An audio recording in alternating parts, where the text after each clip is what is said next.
तीर्थ है। ऐसे तीर्थ में वास करने से जीवन का कल्याण होता है। तभी तो कहा है वृंदावनम सदा धन्यम स्वल्प काल सुखाम्यहम स्वल्प कालोपि स्थितवात्रम पुनर्जन्म न विद्यते। थोड़ी देर के लिए भी वहां वास मिल जाए तो दूसरा जन्म नहीं मिलता। ऐसे वृंदावन की महिमा है जहां की जमुना में स्नान करने से तन पवित्र होता है और परमात्मा का ध्यान करने से मन पवित्र होता है और वहाँ दान करने से धन पवित्र होता है और सत्संग सुनने से विवेक जागृत होता है। इसी से इसको तीर्थ कहा जाता है। और वृंदावन तो फिर धाम है। एक बार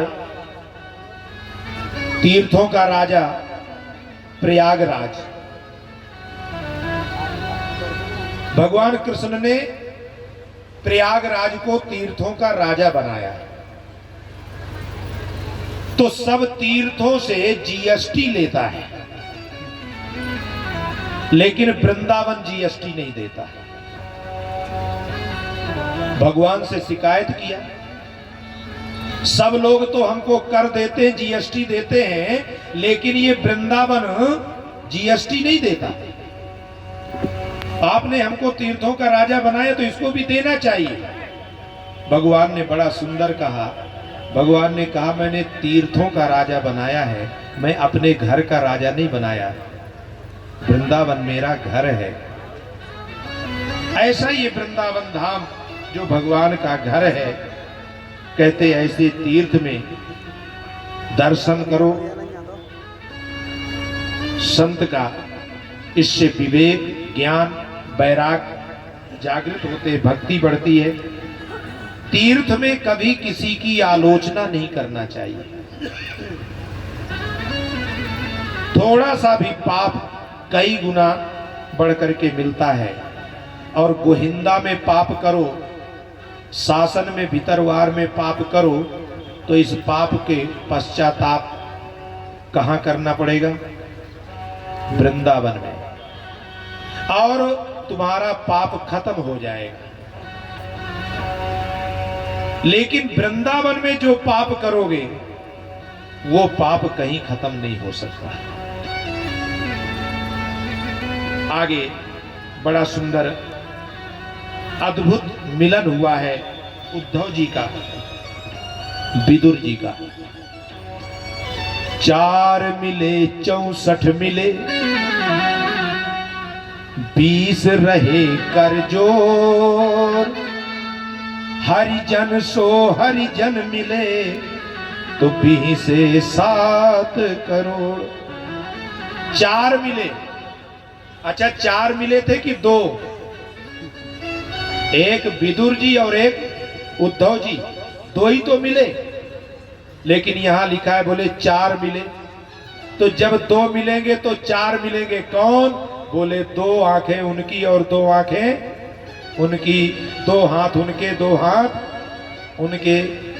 4 मिले और बोले 64 खिले। 64 कौन? बोले 32 दांत उनके और 32 दांत दोनों को प्रसन्नता होगी नहीं। 4 मिले 64 मिले और बोले 20 रहे कर जोर। और हरिजन सो हरिजन मिले तो 20 से 7।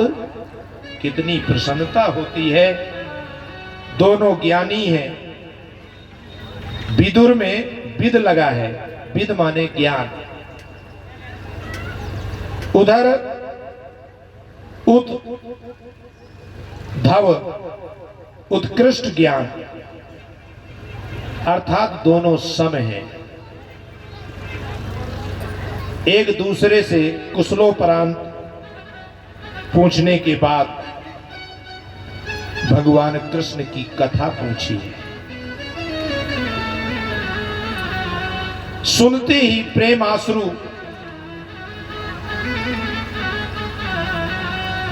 उद्धव जी बोले, जैसे समुद्र में मछलियों के साथ चंद्रमा रहता है, लेकिन उस चंद्रमा का महत्व क्या मछलियों को होता है? कोई महत्व नहीं होता। इसी प्रकार हमारे पास में भगवान रहें तो कोई भगवान का महत्व होगा क्या? कहते हैं तुम्हारे घर में संत रह जाए तो फिर वो संत नहीं रहेंगे, वो प्रेम नहीं रहेगा। जो साल भर में दर्शन करने से मिलता है, अगर वहां 2-4 महीना साल भर टिक जाए तो वो प्रेम नहीं रहेगा, वो महत्व नहीं होगा। भगवान कृष्ण हमारे साथ रहे लेकिन हमने पहचाना नहीं। परमात्मा के रूप में उनको हमने केवल मनुष्य जाना। जन्म से लेकर अपने धाम पहुंचने तक की कथा उद्धव जी ने संक्षेप में समझाई और अंत में कहने लगे, अब ये कथा मैं कह नहीं सकता, मेरी वाणी गदगद हो गई, बंद हो रही है। यही कथा मैत्रेय जी को सुनाई थी। आप मैत्रेय जी के पास जाओ और वो कथा सुनाएंगे। मैं असमर्थ हूं। उद्धव जी चले गए। विदुर जी हरिद्वार की ओर गए हैं, गंगा के पावन तट पर, जहां मैत्रेय जी विराजमान हैं। मैत्रेय अगाध बोध स्वरूप, प्रेम स्नेह की मूर्ति, क्योंकि स्नेह धातु से मित्र शब्द बनता है। मैत्रेय का यही अर्थ है। दोनों का मिलन हुआ। कुशलोपरांत पूछने के बाद प्रश्न करते हैं विदुर जी मैत्रेय जी से, आय कर्माणि करोति लोको न तै सुखम वा न दुपारमम् विन्देत भूयस्त एव दुःखम यदत्र युक्तम भगवान वदेत्। विदुर जी का प्रश्न नहीं है, हम सब का प्रश्न है। ध्यान देना, संसार में जो लोग कर्म करते हैं, काहे के लिए करते हैं? जितनी भी भाग दौड़ है, क्रिया है, कर्म है, ये क्यों करते हैं? तो उत्तर क्या होगा? सुख के लिए। लेकिन आप लोगों का उत्तर कुछ दूसरा है। आप लोगों से पूछा जाए काम क्यों करते हो, तो क्या उत्तर दोगे? बोले महाराज काम नहीं करेंगे तो खाएंगे क्या? और अगर ये पूछा जाए खाते क्यों हो, तो बोले खाएंगे नहीं तो काम कैसे करेंगे? तो जीवन का यही लक्ष्य है, काम खाने के लिए और खाना भोजन। खाना शब्द नहीं, ये निकल जाता है। ये खान शब्द से खाना बना है, ये मुसलमानी शब्द है। हमारा जो भारतीय शब्द है वो भोजन है। और संतों की भाषा में खाना नहीं बोलते, भोजन नहीं बोलते, क्या बोलते हैं? आहार। आहार शुद्धो सत्व शुद्धि, सत्व शुद्धि ध्रुवा स्मृति। आहार शुद्ध हो, भोजन शुद्ध हो। तो संसार में जो लोग कर्म करते हैं, सुख के लिए करते हैं। कैसा सुख?